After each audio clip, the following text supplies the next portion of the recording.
One of the three candidates to be UKIP's next leader, John Rees Evans, joins me now. Welcome back to the Daily Politics. So Suzanne Evans, who's also standing for the leadership, says Diane James should stand down as an MEP. Do you agree?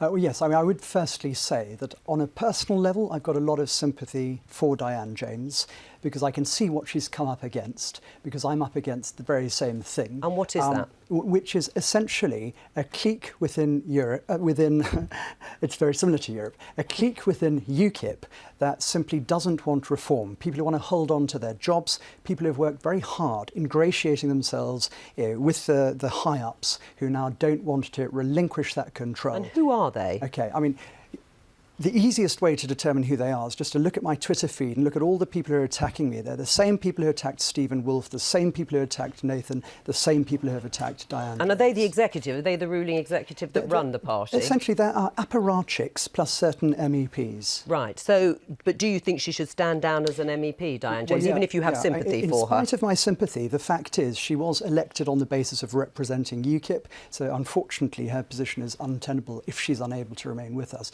But if I'm made leader, I believe that I stand a very good chance of persuading her to come back. Right. What about, though, looking at some of the other personalities in the party? You mentioned Stephen Wolfe, who's the ex-leadership candidate. The former Wales leader Nathan Gill now sits as an independent in the Welsh Assembly because apparently he couldn't stand the UKIP infighting. I mean, it does look like the beginning of the end of UKIP. Or, alternatively, it looks like a kind of crisis which is sometimes necessary in order for people to identify the need for radical change which I am proposing. What are you proposing, though? What would you do to sort out the party? OK. Well, firstly, the problems we have at the moment are because people in positions of power and influence are all pulling in different directions, jostling to determine which direction they want the party to go, and that is why you have disunity at the moment. I would bring unity by shifting decision-making powers from the leadership to the membership so the whole party is pointing in the same direction. Do you think you need to understands that it is their sole responsibility to aim to elicit what is the will of the membership, to hold that to be sovereign and to drive for that uncompromisingly. Do you think you'd have to sack people before that could happen? Do you know, I think a lot of people would rebel against my leadership because the fact is these people who have worked themselves into positions of power won't want to relinquish that power easily.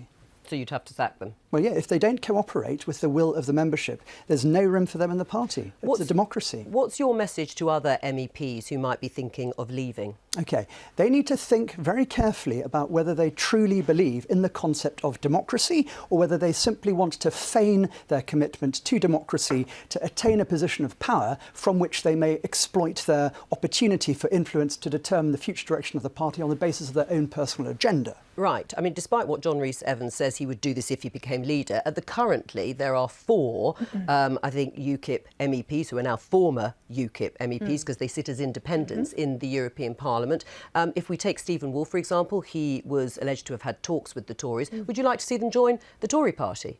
No. I mean, this is, in a way, UKIP has succeeded, hasn't Jonathan? What the campaigning mission of this party was to have a referendum and have Britain vote to leave the EU. That has been done.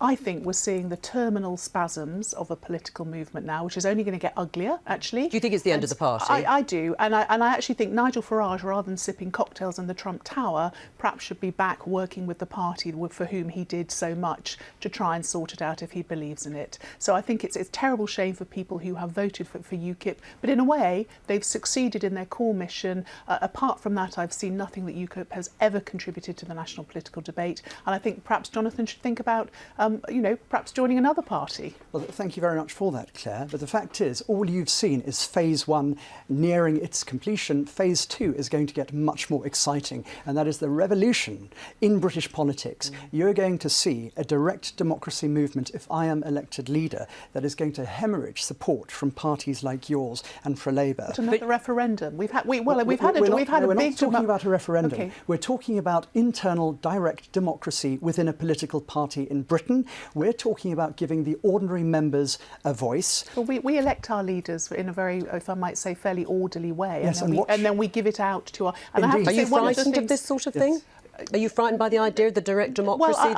Direct democracy always seems to translate into lots and lots of abuse on social media, as Jonathan said. So I'm pretty happy that my party has a pretty internally consistent democratic process for electing our leaders. And in fact, it was my party who gave the British people the biggest democratic exercise we've ever had with the referendum. You were forced to by UKIP, and well, it is your party that is blocking the process. Oh, Let me tell you what parliamentary democracy in its current form has produced. You have a clear majority of the British people voting to no longer be under the power of anti-democratic, unelected representation abroad, and you have your party who are trying to block it. Let me let Claire answer. Well, look, I'm afraid I don't know quite what Jonathan's been perhaps he's been having cocktails in Trump Tower too, because my party is absolutely unified, unlike the Labour Party, I might add, behind our Prime Minister on delivering Brexit, but delivering it in a way... They're not unified in how it should be delivered. Delivering it in a way that does not impoverish this country for the sake of some ideology that should be chucked into the annals of history. We need to have a smart Brexit that works for the country. Surely you agree with that. John Rees Evans, let's just move on to something else, because you say you want to unleash a direct democracy revolution. You've already conceded that there is a lot of abuse going on against you and Diane James, and bullying. News that the UKIP Cheshire County chairman, along with other party officials, are standing down from the party over what they say is a lack of support, a lack of respect for the volunteer party, and alleged bullying. I mean, even figures like Suzanne Evans have said that they have been bullied. This sounds like an impossible task to deal with, even if you became leader. How would you deal with it? The fact is, not to get too personal here, but my whole life I've been committed to challenges where people have told me it's impossible. You know, frankly, I relish the opportunity to go up against all of these bullies who have driven some of the best talent out of our party. What about, though, the investigation on the financial front? So something completely different, this time from the Electoral Commission into UKIP finances and allegations they accepted unlawful donations during the Brexit referendum. What have you got to say about the inquiry? Well, I'm not privy to the financial details of what went on, but on the basis of what I have learnt about certain people who I'm not at this stage going to name, these things can be resolved at a later stage once we have an elected NEC and we look properly at what has gone on in the past. But on the basis of what I have come to understand about some of the morality of some of the people who are opposing me and who have opposed Diane James, it wouldn't surprise me if certain abuses happened. Oh, right. So you wouldn't be surprised if there had been some impropriety on the financial side. But is the party broke? Again, I'm not privy to the financial details. Yeah, I'm not privy to that. The official position is that no, we're not. But honestly, I don't know what the answer is. Right, so you don't know what you might be taking on. No. What do you think about Donald Trump asking for Nigel Farage to be ambassador to Washington? Well, I think we need to go back to him and say, yeah, thanks for that. But the reality is we'd really prefer Nigel Farage to be the US ambassador to the European Union. I think he'd be better suited to that role. Well, best of luck with that message. John Rees Evans, thank you.